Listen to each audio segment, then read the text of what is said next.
Welcome to Zain Khan Live, where everything is discussed and nothing is censored. Today, our topic is philosophy dead?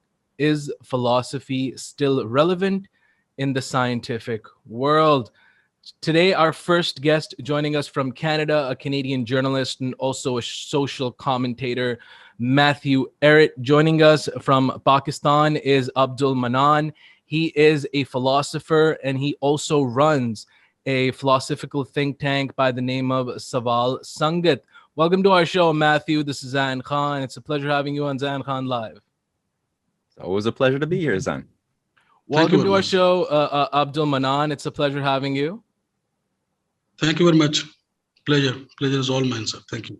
Now, you are a philosopher. You've written on the subject. You teach philosophy in different private colleges. Today's topic is on, is philosophy even relevant? I want to first ask the question to Matthew Abdul Manan. Matthew, I was recently reading a book. It's probably in my library somewhere. By the author Sam Harris in his book, Moral Landscape. He argues that morality and ethics are based on science. Is that even possible? Well, in the course of his book and his many lectures and theses, Sam produces what I find to be a very discombobulated set of presumptions and assumptions that he generalizes quite heavily onto all of science, philosophy, and religion. In the course of that book, it's difficult to know where to even begin to address that, but I don't think it's necessarily possible in the way that he thinks of science to have a science of morality that won't turn fascist ultimately. I think that one of the key Achilles heels or problem assumptions that he has and that he imposes onto his readers is that in creating a science of morality, he says that there's going to be three phases to this operation, because it's going to also involve a purge of all of the fallacious ways of thinking that contaminate human society for thousands of years or longer. And so on the one hand, the scientists have to first, in phase one, explain what we do and why we do it. And number two, the second phase, we have to determine what patterns should be promoted and imbued into society to modify our behavior and ways of thinking to the right way. And number three, we have to persuade then humanity to change to that idealized state of what should be. And I think that this three-phase operation defies his core assumption, which is that he follows Hume by saying that we cannot ever get an ought from an is. That is to say, he's of the view that you cannot get an ideal state from a material or practical state, or a spiritual state from a material state.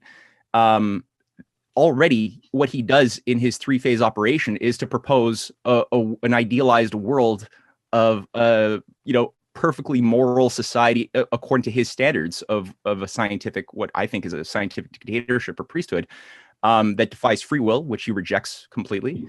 And he says, okay, even though that this doesn't exist and we don't have any evidence that this idealized state that we want to bring into being should exist, we're going to do it anyway. That defies his own assumptions. So I think that there's a lot of self-contradictions, and that's just one of many, many, many contradictions that I think can be unpacked. Mr. Abdul Manan, this is your subject, philosophy, which Sam Harris outrightly denies has anything to do with determining ethics.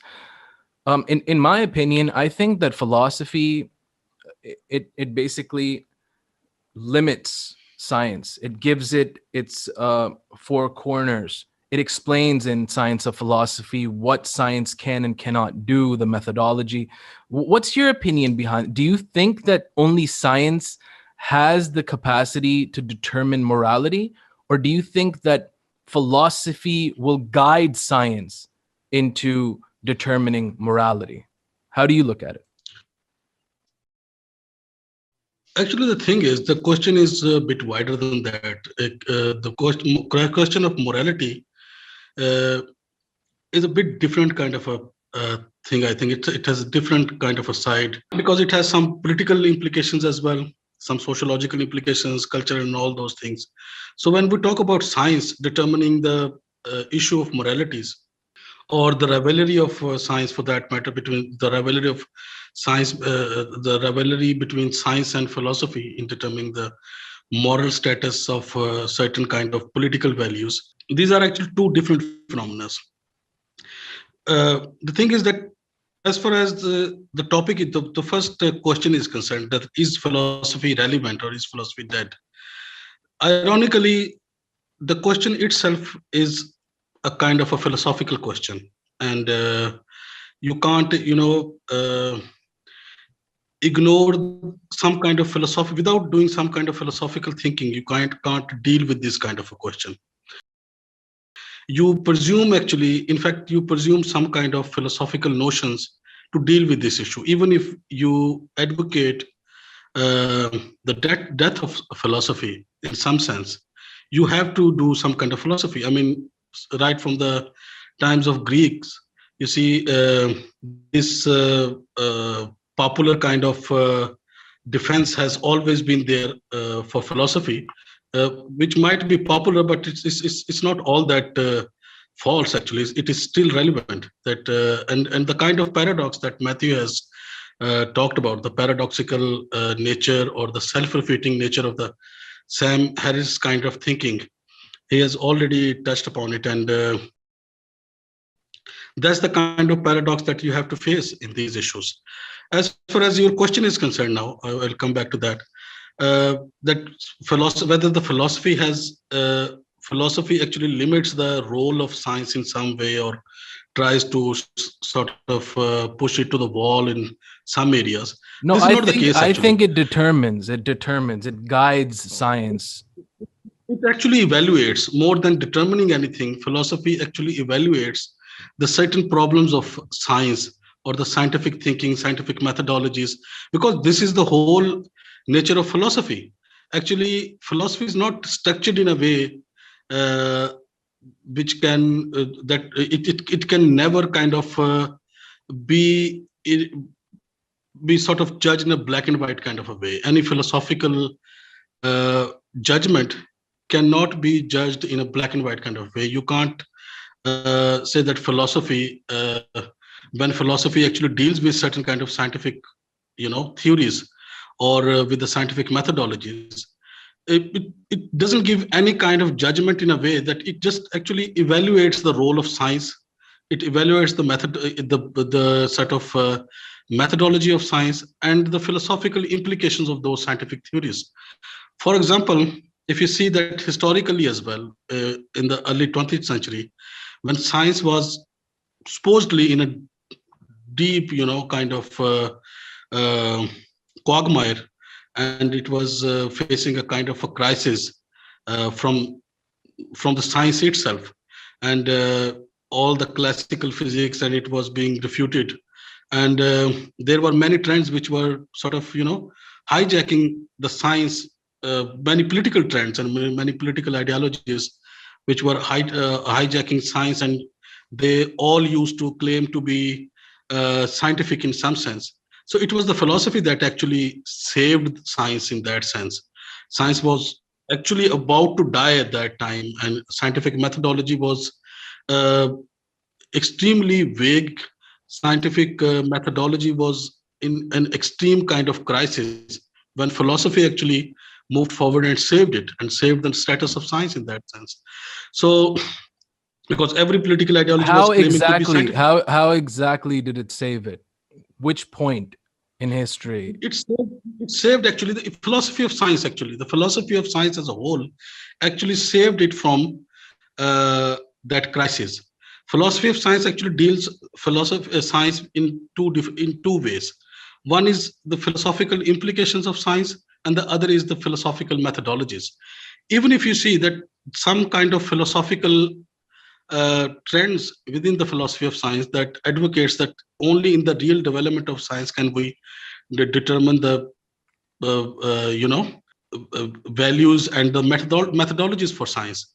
The role of philosophy in that context is just to evaluate things, just to evaluate and to clarify the language involved in that kind of philosophy, that kind of scientific thinking, because sometimes most of the time, in fact, it's the categories of thought that we think in, and the kind of linguistic constructs that we use as the basis to construct a certain kind of scientific paradigm, so that sort of create all kind of ambiguities and all kind of confusions. So is the philosophy that actually evaluates it, not only evaluates it, but also gives a certain kind of a working model, develops a working model for science as well. So actually the thing is that this kind of scientism, which is prevalent in the Western philosophical thinking these days, it is deeply connected to the new atheism. And most of the categories of new atheism and the scientism are so much muddled up in a way that it's very difficult to, it's not easy actually, it's not easy to kind of differentiate all those categories and to deal with them in a kind of more sophisticated way, because they all are kind of we'll get to neo atheism and scientism in just a moment. I want to get to Matthew. Abdul Manan just said that science that philosophy evaluates and determines science, right? Evaluates science. That's what he termed it as. How do you look at this point of Mr. Manan? And also, I want to ask you, some of our listeners could easily say that Mr. Abdul Manan could be slightly biased because philosophy is his subject. So I want to ask you this question, since you're unbiased and there are a lot of other more subjects that you study and you are part of. Do you think philosophy is irrelevant in this day and age? How do you look at this? Is philosophy useless now? Well, I think that the terms we use sometimes are underdefined. So we often, I find myself in many instances in life having conversations with people, and you talk for a long time, and then you realize, oh, you're actually using different definitions of core terms that you've been talking about this whole time, and you're in two different universes, and you didn't realize it this whole time until some paradox strikes or something, And I think the idea of philosophy, for sure, this is primary in my mind. As far as evaluating, yes, the results and direction of science. But the very word philosophy itself, we have to remind ourselves, comes from the love of wisdom, philosophia, and that's in opposition to the view of the sophists, who were just people who promulgated the assumption that they knew wisdom in ancient Greek and would charge money for people who wanted to learn the arts of persuasion and rhetoric. Masquerading as wisdom, but not really the real thing, because there was no love of it.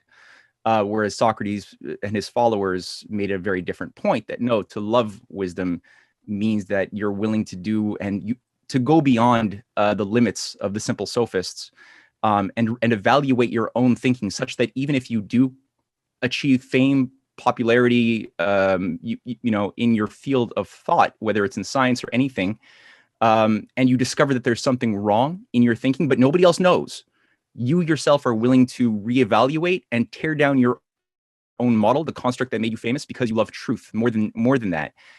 And so, yes, I think that most people would fall into the category, most unfortunately, of going along with whatever standards are prevalent and will be rewarded for certain ways of thinking in their careers or other things. A good case in point is Max Planck. And Planck is somebody who was told by his teachers in science, in physics in the 19th century, that you better just pursue your career as a pianist, because there's everything in physics has already been discovered. All that's left is just to sort of iron out some of the details. And Max Planck was a man of he loved creativity. He was a man of deep faith.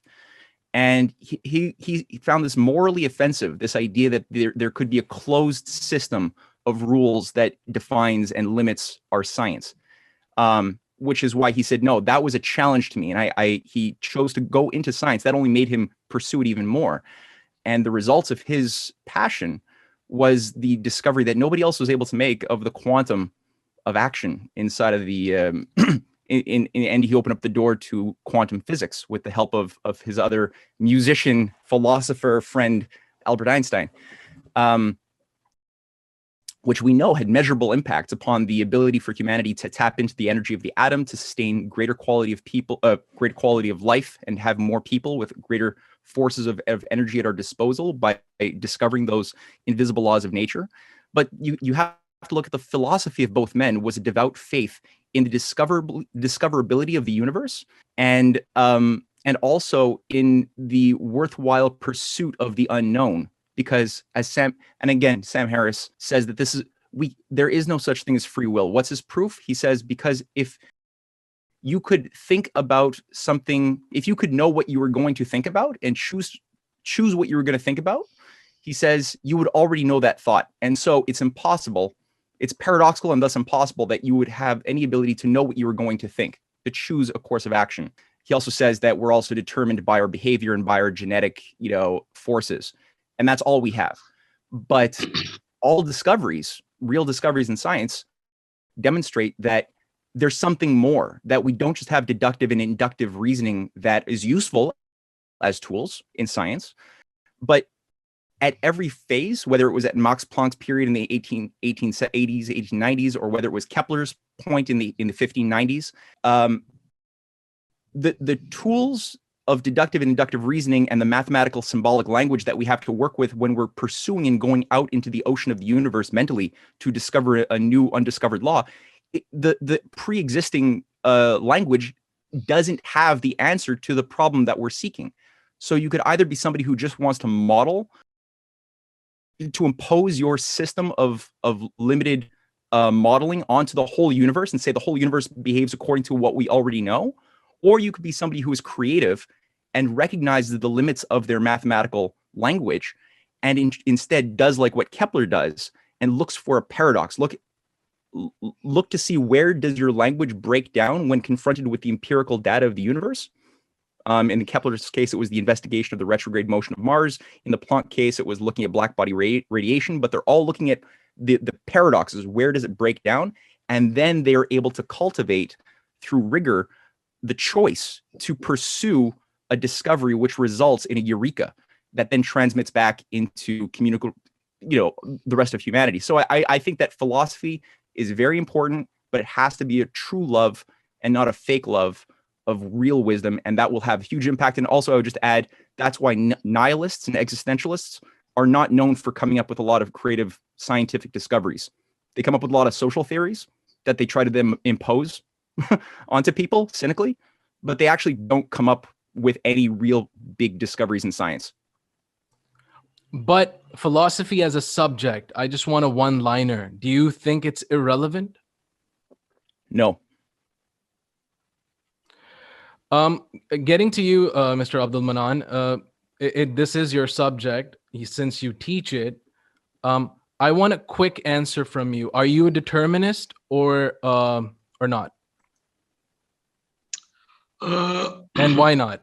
Well, I'm not. Actually, determinism itself is a kind of a self-refuting kind of a stance.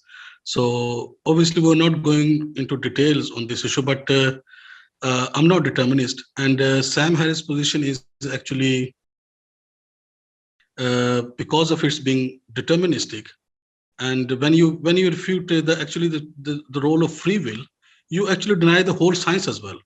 Actually, these are the paradoxes, which are ultimate kind of paradoxes, which are ignored by many otherwise smart minds in the modern society, and they don't understand the ultimate paradoxes involved in this kind of thinking. For example, you take the case of Daniel Dennett, as Matthew talked about. Matthew mentioned Sam Harris. Take the case of Daniel Dennett. He's a trained philosopher.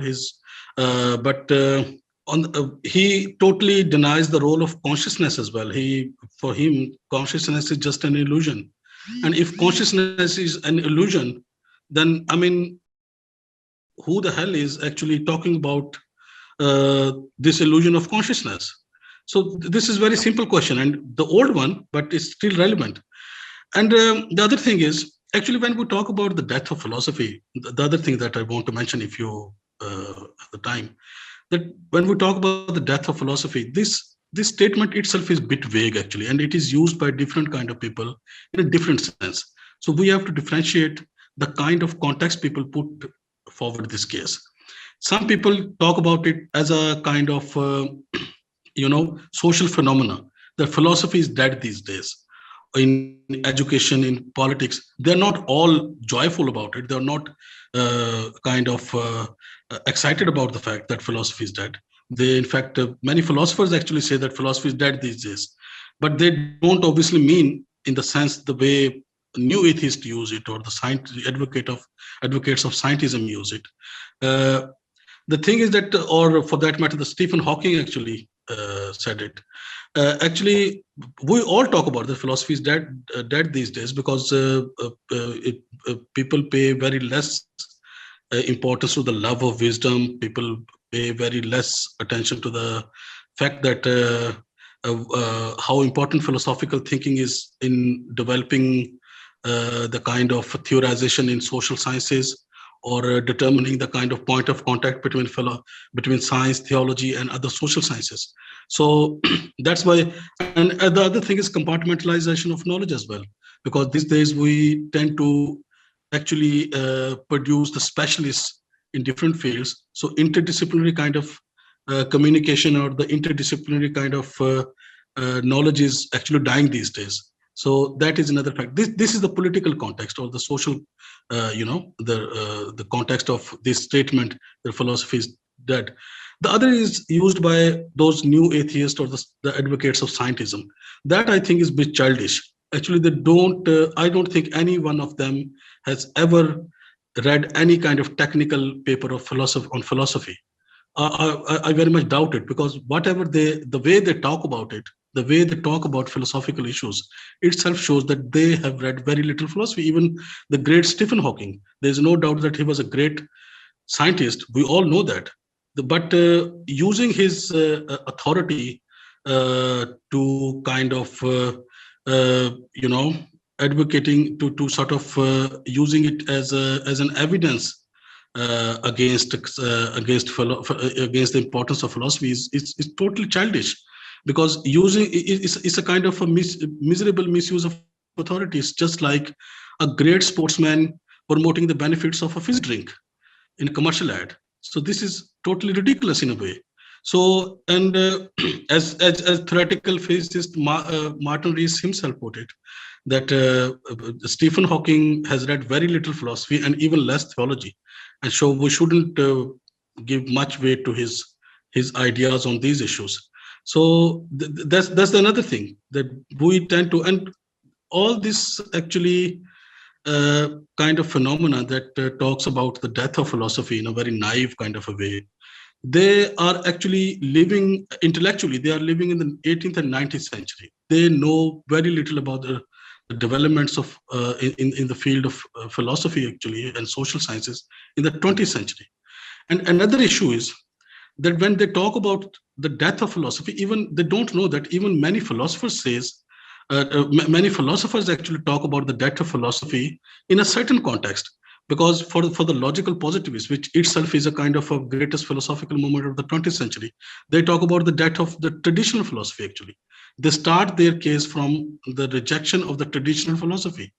For example, Heidegger's Being and Time was presented as an example of a philosophical nonsense by the logical positivists. And these people who talk about the clash between science and philosophy, actually, they actually take philosophy most of the time. By philosophy, they mean postmodernism or the postmodernist thinkers, or the especially after the Sokal affair. Alan Sokal was a scientist, and he sort of fooled the postmodern journal in publishing some kind of gibberish just in order to expose the kind of fashionable nonsense of the postmodernism. But they don't know that not all continental philosophers or the European philosophers are postmodernist, and there is a split in the philosophical community as well, and split between the analytic philosophy and the continental philosophy. So you can't give a kind of a sweeping kind of a state judgment or sweeping kind of and you can't a generalized kind of a judgment on this issue. And when we talk about philosophy, the relationship between philosophy and science, you have to stick to the mainly stick to the philosophy of science. Actually, philosophy, uh, when we talk about science and philosophy, science as a whole and philosophy as a whole, these are not you can't kind of determine any kind of relationship between science as a whole and the philosophy as a whole. You have to take you have to differentiate between the certain aspects which are relevant for the philosophies to deal with, and you have to take certain kind of the content of science that cannot be in which philosophy has nothing to do with, and philosophy doesn't have any role to play. So these are the points I think which should be mentioned in a bit more detail on this issue. Matthew, Mr. Manan just summarized his points. I have a question in mind, and I want to ask you in lay terms. A scientist comes up to you and says that cloning has become extremely easy. Let's start cloning. Now, who is going to determine if cloning is ethical or not? Then we have the problem of organ transplants. So when we look at bioethics and we look at other philosophical branches, don't you think that philosophy is there to tell us about aesthetics, about ethical issues, and so on and so forth? How can science claim that it has now taken the place of all other subjects and philosophy is dead? I mean, how do you comment on that? Doesn't philosophy comment on the ethical avenues of science? Well, I think that in reading the original writings of a lot of great scientists, and I'm going to get directly to your question on bioethics, but one is often struck by the profound faith and spirituality of many of the greatest minds in science. And I mean, I already mentioned Max Planck, Kepler, Einstein. You can go back to the days of Plato, Archytas, of Samos. You could look at the ancients as well as many of the moderns, and certainly, even in the case of a lot of the NASA astronauts, there wasn't an idea of their, metaphysics and religion and faith on the one side, and then science and mechanics and technical matters on the other side. There wasn't this compartmentalization for much of the human experience, but they were seen as two sides of the same coin, because there was a general cultural orientation toward that valued the sacredness of life and that valued a certain idea of the soul that was not always like, it was never hegemonic as like far as everybody believing the same thing, but there was a powerful orientation in that direction that had a metaphysical idea of sacredness that was tied to driving your science policy. And it's all about policy because you can't detach science from statecraft. So the decision to tie our political economy towards space exploration, towards investigations into the atom, the geometry of the atom for the benefit of humankind was always there. I think that in recent decades, we have increasingly fallen into a very nihilistic culture. And, we've talked about the new atheism. We've talked a little bit about, Abdul has talked about postmodernism and its effects on broader philosophy as well as in science practice. I think that when you detach morality and metaphysics from science, then everything becomes increasingly used towards destructive ends, whether the people practicing it as far as the scientific dictatorship is concerned, or the social psychologists at the top of the pyramidal hierarchy or whatever, are concerned. Maybe they don't think that. Maybe they think that they're putting everything into practice for the common good, whatever that means to them. But I think that you'll find an abuse and misuse if the idea of life as sacred is eliminated. So I think that in that sense, if you look at, am I against, for example, GMOs?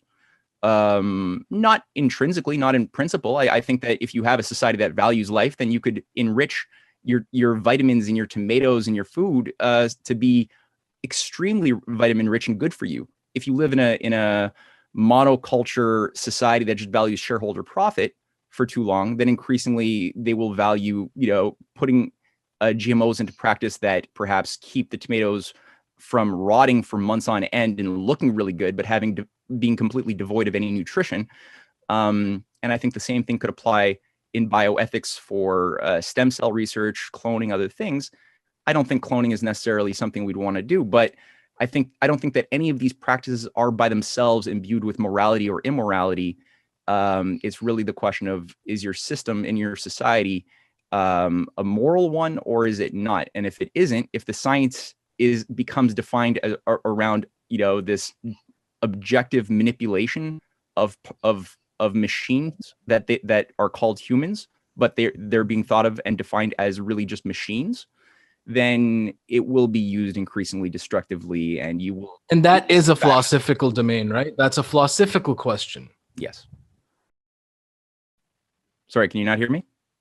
Yeah, I was saying that is also a philosophical question, right? Oh, yeah, very much so. And I mean, a lot of these scientists who are trying to say that they don't believe in philosophy or that philosophy is dead, they're themselves not able to follow or adhere to their own principles because they have philosophical prejudices implicitly involved in their, whether it's Stephen Hawking, whether it's Dawkins, whether it's Harris. There is implicit broad philosophical views of the nature of the universe, God, space, time, human nature. It's all there. Even though they try to deny it, they can't avoid it. And they just lie to themselves and to others to say, no, we're just objective practitioners of pure science. And they're saying, the science is going to replace human mentation and human values because the science is its own thing. And they become worshipers of a religion of science. And it's a dishonest religion. I want to get to Abdul. Abdul Manan, my criticism on philosophy, since I'm a student of philosophy, I want to criticize philosophy in the same domain as some philosophers criticize philosophy, not as the new atheists criticize philosophy. In my opinion, I think in the last 50 to 100 years, philosophy has not been able to innovate as much as it did in the past 1,000 years. What is the reason behind that? And do you agree with what I say? And how do you think we could assist it in the innovation, how philosophers can advance human wisdom? I will answer this question in a more kind of a philosophical fashion. That it is both true and false at the same time, actually. And as far as basically in philosophy, when we talk about the progress or the contribution of these things, these are basically in social context or in other domains of knowledge, they are used in a different way. People tend to see things developing in a linear kind of a fashion. But in philosophy, no development is kind of linear in that sense. Philosophy can take some time U-turn as well. And there are certain trends. For example, in last 100 years, more than 100 years, there have been certain trends which have sort of actually contributed a lot to the development of science, as I've already mentioned, and to the social sciences as well. But philosophy, actually, no philosophical tradition actually approach these things with the kind of with the intention of contributing anything or developing anything, or by using oversimplified kind of political notions like progress and all these things. For philosophy, the thing is basically is to evaluate those domains of knowledge. That's the main function of philosophy. Well, I would on the function of philosophy, I take a quotation from Deleuze as a gospel truth. Deleuze says that the main function of philosophy is to impede stupidity. So wherever you find stupidity, you just kind of reject it, or you deal with it in a more kind of brutal way, intellectually brutal way. So that's the main task of philosophy, actually, to impede any kind of stupidity. But the thing is that most of the time philosophy is basically blamed for being more Eurocentric and more kind of sexist, Eurocentric and kind of So these are the things that philosophy actually philosophy is usually blamed for. So which is not actually true. Philosophy actually is not something which can compromise the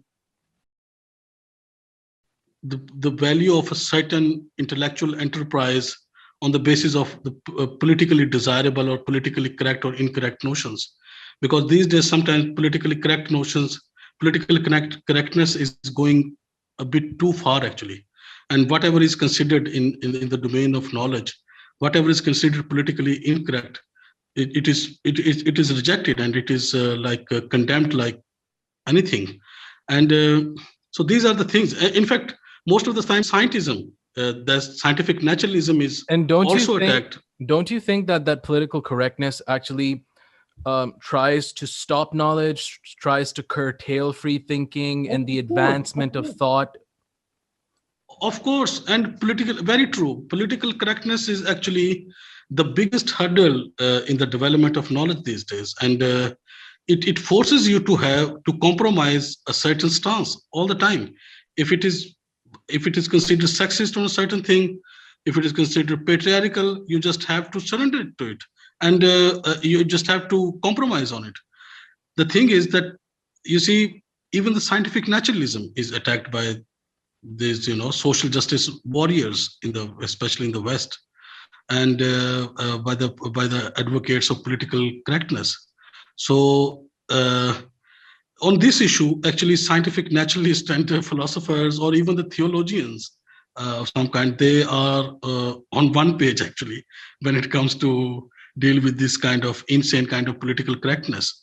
So uh, the other point is actually that philosophy, as Matthew mentioned, uh, I think he was alluded to the to sociology of science in some sense, though not in exact words. But I think he was trying to talk about the sociology of scientific knowledge as well. That how social institutions and the social structures suitable for the scientific development have a role to play in the development of scientific knowledge, and that's those sociological structures, those kind of psychological uh, kind of all these things cannot be kind of evaluated without without a sophisticated philosophical thinking.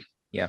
Just to add to that, yeah, to put a bit of meat on the bones, what I was thinking about specifically as an example was the case of eugenics. And between the 1920s, 30s, 40s, it was seen as highly respectable. And if you wanted to get research funding and be respected in the scientific community, you had to pay homage to eugenics as a legitimate branch of human science, as far as the application of Darwinian dynamics of evolution onto all of human society in the pursuit of purifying the genetic gene pool of humanity through sterilizations and other things based on statistical methods of analysis of your hereditary, background.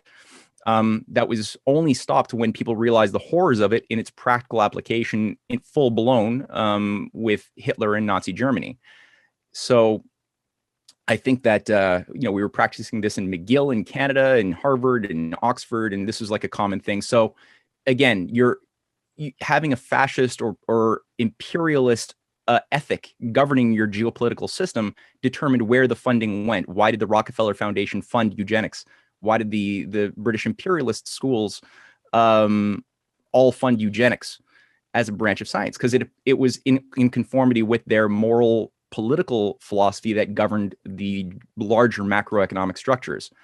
So I think that, yeah, and we're seeing in maybe with new names a revival of a lot of these eugenics practices, but again with different names in recent decades, which is again something that people should be talking a little bit more about and looking at with a more critical eye. I want to get to Abdul Manan, and then I'm going to get to you, Matthew, on your last words. In your opinion, Abdul Manan, since you're a academically trained philosopher, do you think the question, does God exist, in the scientific realm, do you think that is philosophically correct? No, actually, science does have a role to play in some context when it comes to dealing with these kind of metaphysical questions or the theological questions. But on its own, science has got nothing to do on these issues, nothing to say on these issues directly, actually. For example, if you take the example of a cosmological argument or the reconstructed form of the cosmological argument, that everything that begins to exist as a cause, universe begin to exist, therefore universe as a cause. In that deductive argument, if you see that minor premise that universe began to exist, actually this statement, which deals with the which is a kind of a logical form of an event, uh, it can be verified or denied with the help of science. But directly, the whole argument is not scientific. It's a formal argument. It's a logical argument. So science does have got something to say, which can be helpful in dealing with these kind of questions in a certain kind of a philosophical paradigm or philosophical framework. But directly, science has got absolutely nothing to say on it. For example, you take the example of the traditional questions of materialism and idealism.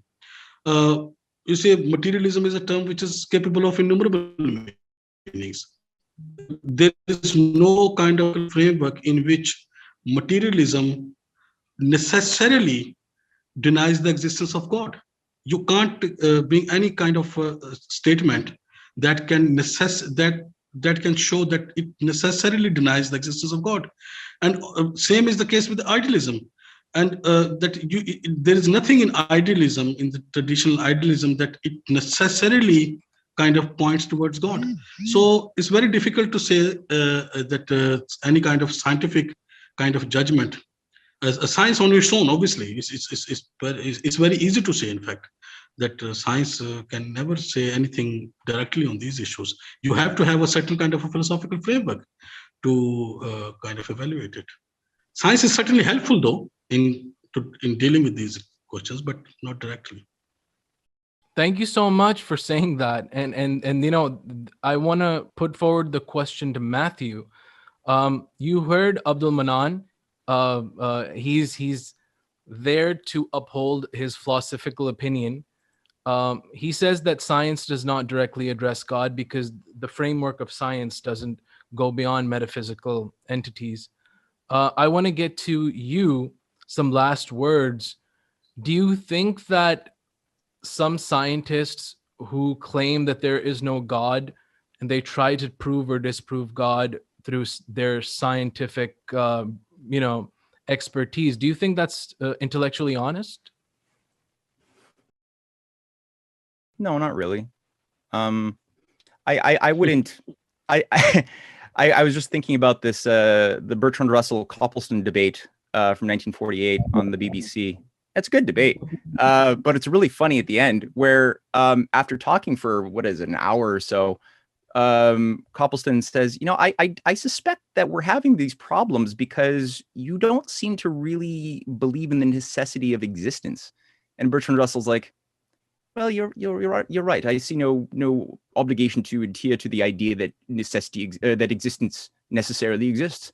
And Copleston's it's like, well, why have we been debating this whole time? Like, I don't see a real point in continuing if you deny that that existence should be assumed.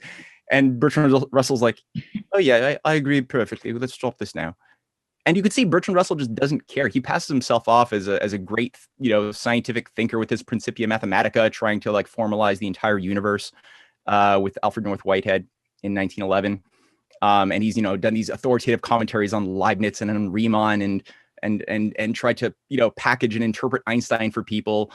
But he doesn't really care about reality or the truth. He's really just in it because he's bored. He's like from a rich hierarchical 8th generation noble, from the British aristocracy. He doesn't care. He's just bored. And, he's beholden to certain political interests. Ultimately, you look at his life's work and every domain, even working with the CIA, with the Congress for Cultural Freedom in the 1940s, in promoting, postmodernism and modern art. Which is not detached from his scientific work. Or mathematical work. And I think that, again, when you look at science, you're looking for the laws, the invisible laws organizing the seeming chaos of matter, You look at the night sky with naive eyes, and it looks like random chaos of bright dots, and all sorts of mythologies can be cooked up to explain the holes in the big black carpet in the sky, with various mythologies you can create. But it's only when you have a more scrutinizing, informed eye that you start seeing that there's certain harmonic rhythms, patterns, and you could start hypothesizing, creating concepts that solve the mystery of these patterns, that then allow you to discover that some of these things are actually moving in an opposite direction. When you go out every night and you look at the same time at the night sky, there's certain dots that move in another direction. You say that, okay, these are planets, and you can start then formulating better ideas to perfect your idea of what these things are. So I think when you're dealing with laws, you're also dealing with a lawmaker. Like, why are these laws there rather than some other laws? And a lot of scientists, they try to cut that metaphysical implicit question short and just say we're just about describing the laws, and our job is not to think about what caused the laws. But I think it's implicit. As soon as you allow for that, you're thinking, you immediately implicitly open the door to the cause. Is there a harmonic unifying force organizing all of these separate laws in biophysics, chemistry, astrophysics, and morality? Is there a harmony, or are they all separate, disparate rules that you could just cook up and have no connection to each other? And that's a choice. That's a choice you have to make. And then you have to pursue it and test it out. Is your choice right or wrong to compartmentalize each of these branches, or was it wrong? Is there actually unifying principles that we can discover, and are they being maybe suppressed? And if you start looking at the politics of science, one starts with this thought in mind, you will start finding, as I've encountered many people who have researched this line of thinking, an active suppression of these unifying principles that tie various branches of the macrophysics, microphysics together with life science for a very long time. This is not a new thing. So you can't really avoid the politics of science no matter what you do. And you can't avoid the philosophy of science either. It's all sort of connected in a unified way with history, a study of real history. These are not different branches the way that they're taught in academia. And I think that that's a big reason why we lack a lot of creative energy to solve the big problems facing humanity right now, despite the fact that we're producing more graduates, university degrees than ever before in human history. You would think with all of these minds who are so educated, we would be having a lot more creative discoveries into big problems. And we're not. There's a big crisis. Why? Last question, Abdul Manan. When you were talking that there were some scientists who needed a philosophy course, they needed to study philosophy properly. When you look at Richard Dawkins, and Matt knows this, he says in most of his lectures that the question why is a stupid question, and you guys should be asking how. I find this pretty rude, and I find his comment self-defeating. How do you reply to that? Do you think that there's any question that's a stupid question? Actually, in my opinion, Richard Dawkins is actually bringing a very bad name to the atheism. Let's be very honest. So all the atheists should be really, embarrassed of him and whatever he says.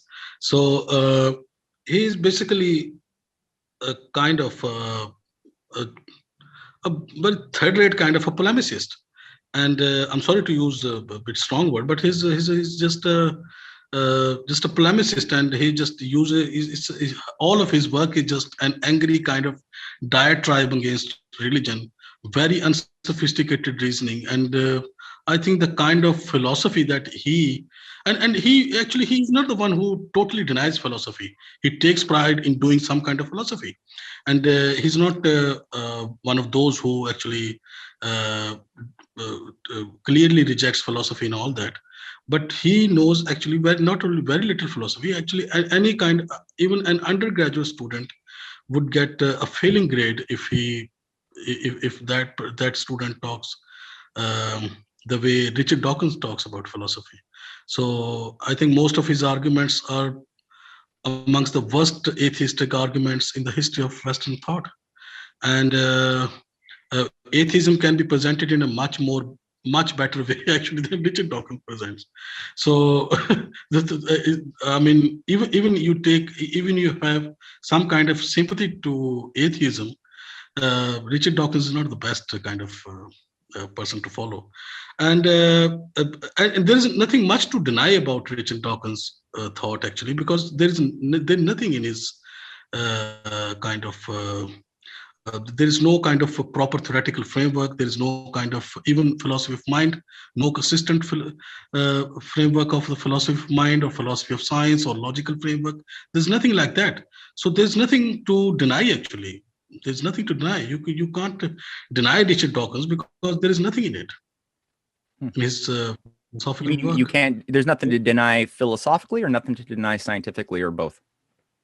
Philosophically, obviously. So he might be a good scientist in his domain. I don't know about it, but philosophically or theologically, because whatever he says is just highly superficial, and so there is no kind of a proper theoretical framework. Right. So what would you deny? You have to have a proper framework to deny something. If there is no theoretical framework, if you don't offer any kind of proper theoretical framework, how can I deny your thoughts? How can I deny your philosophical approach? So I think that's not the best example to deal with. Richard Dawkins is just a polemicist or public speaker, I think. So can I say something on that? Yeah, sure. Add something, and then we'll wrap up the show, Matt. Okay. Yeah, I think the thing with Richard Dawkins specifically is that he is not able to, as many of these guys are, he's not able to himself live by or adhere to his own philosophical statements. So on the one hand, he doesn't believe in universal truths in sometimes, and then other times he will go and impose in a very universal language his views onto all of science and all of philosophy. So, and I think, as you said, he's sort of a third-rate polemicist. He does model himself off of Thomas H. Huxley, who I think was a better polemicist, was more effective at being a nihilist than Dawkins is. And I think that has something maybe to do with the lack of sophistication in his audience. I'm not too sure in the society that we are living in, compared to the intellectual caliber of the people who Thomas Huxley had to persuade in the 19th century, who I think had a little bit more critical thinking and mental moral fortitude that he had to cut through. And you know, so that's probably a problem there as well, that there's a victimization of a lot of people who have been through a cultural stupidification process over decades that makes them more susceptible to finding bubblegum thinking like Dawkins presents and finding it persuasive. Especially when compared to the reality of things, when you just look at empirical data, it just showcases that there is all sorts of cases to be made scientifically for why he's wrong and why Darwinism is not the end-all explanation for life, including the lack of and we touched upon this in previous shows, but I mean, there's a lack of any missing links. There is obvious directionality in the flow of fossil records towards greater complexity, greater organization, greater development of the nervous system. And there's obvious cases that if this is happening, the question becomes, well, what is the nature of the space-time that we are existing in, such that life would, without the effect of human mind and human thought judging what is better or worse, have a directionality and a flow to it. It's just same thing for the harmonic orderings of the planets around the sun. Why would they be where they are and not some other place when they're currently in harmony, as Kepler proved, with the musical octave that we developed without even thinking about it? It was sort of an intuitive development of the well-tempering system. And it just so happens that we find the same proportions located in the planetary orbits. Is that a coincidence? Is that just luck? I mean, geez, like you're avoiding a lot of very rich, vistas of philosophical discussion that's very enriching and edifying. And you're just cutting all of that out and saying, don't even bother going there. Don't look at those vistas. There's nothing to see there. Just stay in your little cold, dark box. It's sad. Thank you so much, Matthew Ehret, for being on Zain Khan Live. It was a pleasure having you. Thanks for inviting me. Thank you so much, Abdul Manan, joining us from Pakistan. It was a pleasure having you. My pleasure, sir. My pleasure. This was Matthew Ehret, a Canadian journalist and also a writer on topics of philosophy and social commentary. We were discussing the topic of, is philosophy dead? Is philosophy relevant? Joining us from Islamabad, Abdul Manan, a philosopher. He teaches philosophy in different colleges and universities. He's also the founder of a philosophical think tank called Saval Sangat. We were discussing the topics of scientism and philosophy. Until the next episode of Zain Khan Live, keep on watching Zain Khan Live. This is Zain Khan. Take care. Goodbye.